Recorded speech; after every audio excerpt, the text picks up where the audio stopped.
A verdade da segunda vinda de Cristo é importante não apenas do ponto de vista doutrinário, mas também do ponto de vista da vida e do serviço do crente.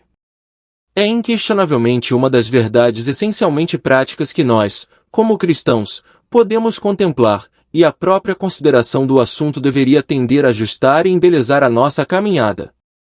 É importante ter em mente que o Senhor Jesus Cristo virá em pessoa. Este fato é tão claramente afirmado na Palavra de Deus que é surpreendente que qualquer crente genuíno em Cristo possa deixar de o ver.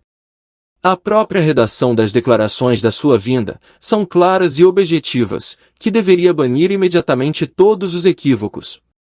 Note algumas destas declarações. Eu voltarei, João 14 verso 3. Este mesmo Jesus virá assim como vós o vistes partir, Atos 1 verso 11. Para esperar do céu, a seu Filho, a quem ele ressuscitou dentre os mortos, Jesus, que nos livra da ira vindoura, 1 Tessalonicenses 1 verso 10. O próprio Senhor descerá do céu, 1 Tessalonicenses 4 verso 16. Se não fosse pela esperança de ver o próprio Senhor, o futuro seria tão negro quanto a meia-noite.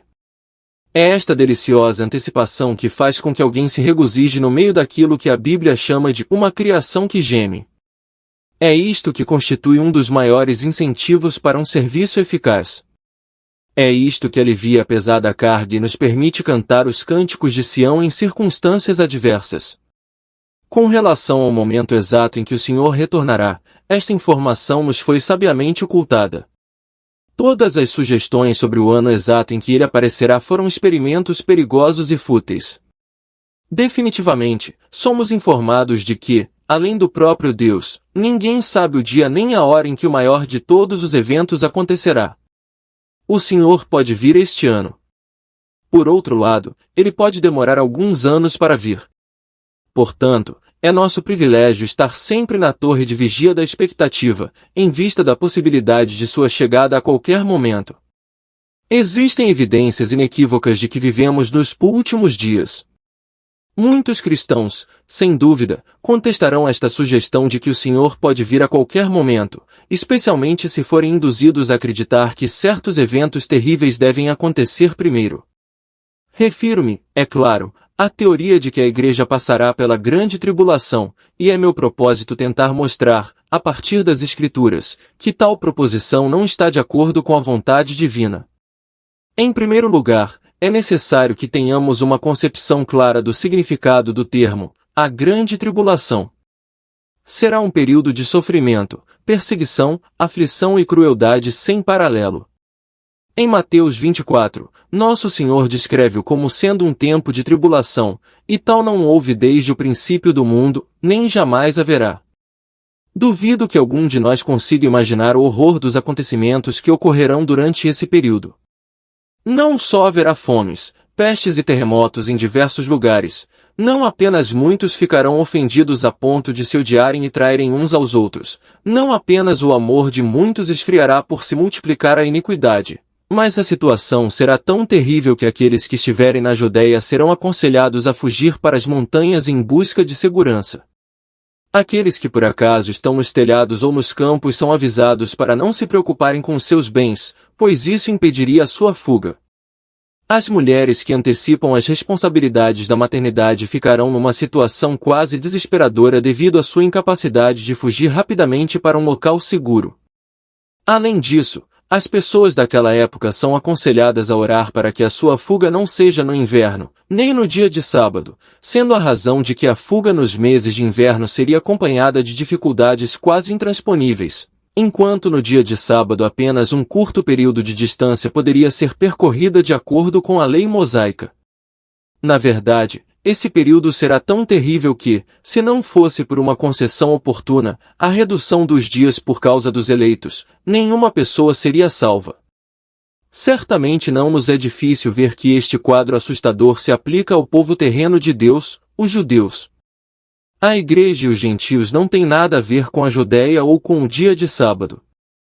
Se a Igreja tiver de passar por todos os acontecimentos terríveis que acabei de enumerar, a grandeza da esperança do regresso iminente do Senhor para o arrebatamento será em grande parte minimizada, porque muitos do seu povo redimido antecipariam um futuro com medo positivo. Mas, afinal de contas, não se trata do que pensam vários grupos de crentes. O último tribunal de recurso é a Bíblia, e se, referindo-nos a várias passagens, pudermos compreender mais claramente quais são os propósitos do Senhor Jesus em relação aos seus santos, a consideração mútua deste assunto profundo não terá sido em vão. Há pelo menos duas passagens muito importantes que se relacionam com a vinda do Senhor para os seus, falando da Igreja e do arrebatamento antes da grande tribulação, e que têm sido uma fonte de conforto para dezenas de milhares de crentes. O primeiro deles fez parte do belo discurso de Nosso Senhor aos seus discípulos antes de sua partida para seu Pai, João 14 versos 1 a 3. Nestes versículos vemos a casa, ou o palácio, o lugar e a pessoa.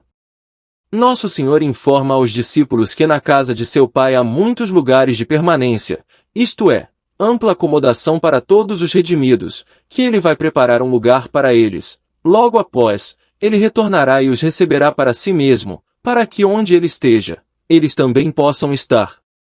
Esta é a primeira insinuação que Ele fez de sua segunda vinda em relação à recepção direta, por Ele mesmo, de seus santos.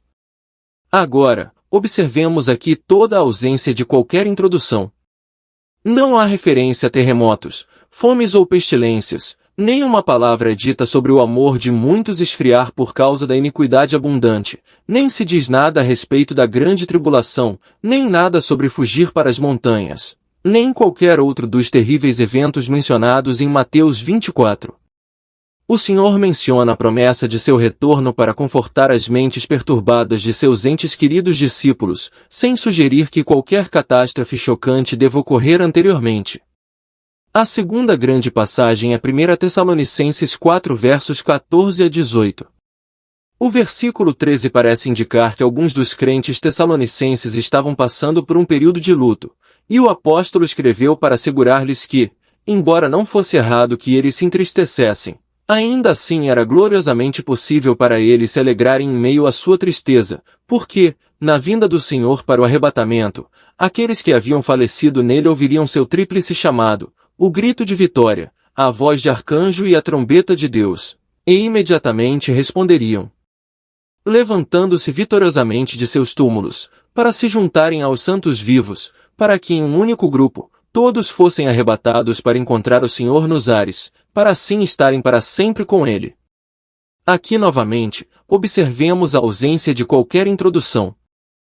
Nem a menor referência é feita a qualquer uma das terríveis ocorrências mencionadas em Mateus 24 e outras passagens semelhantes.